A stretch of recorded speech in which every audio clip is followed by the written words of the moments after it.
On est dans une crise, c'est sûr. On est dans une crise de système aussi. Le système est très contesté, on voit ça dans la vie politique. Ceci dit, on a vécu ici en France depuis 10 ans une crise économique et ça n'est pas exclusivement la faute des élites. Mais les élites qui gèrent ce pays ont du mal à s'en sortir, ils ont du mal à trouver les pistes pour redonner à la fois donc la confiance aux gens et surtout ils ont du mal à redonner de l'énergie et du dynamisme à l'économie.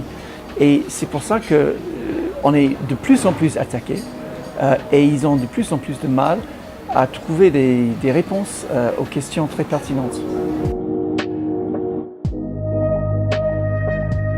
Il y a une spécificité en France qui est que, voilà, comme dans tous les pays, il y a des élites, mais en France, ces élites sont formées dans des établissements extrêmement petits, avec une sélection très très très dure. Et si on ne fait pas partie de ce système, si on n'a pas fait l'école nationale d'administration, ou si on n'a pas fait l'école polytechnique, par exemple, c'est extrêmement difficile et quasi impossible d'accéder au pouvoir. Si vous regardez tous les premiers ministres, tous les présidents, surtout les cabinets de ministres, surtout dans la haute administration, mais aussi dans le business, dans les grandes entreprises françaises, vous trouverez toujours les mêmes profils. Ce sont des élèves, les ex-élèves, les anciens de l'ENA, de l'école polytechnique. Et donc on est dans un système extrêmement étroit.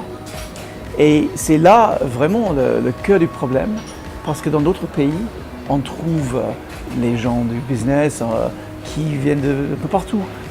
Et même dans l'administration, ce n'est pas uniquement une école qui forme tout le monde.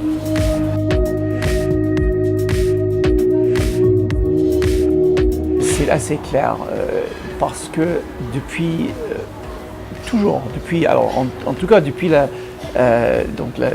début de la Ve République, on a misé sur cette élite formée dans ces écoles. Et ça change de président en président, mais avec François Hollande surtout, c'est lui qui a mis ses compagnons de classe de la promotion Voltaire de l'ENA dans beaucoup de positions très hautes dans la République. Et donc, si jamais ça marche mal, si jamais on ne trouve pas la bonne politique pour s'en sortir, si on n'est pas capable de changer ce qu'il faudrait changer, là on peut vraiment dire waouh, c'est la faute des élites qui ont pris le pouvoir et qui n'ont pas bien géré ce pays.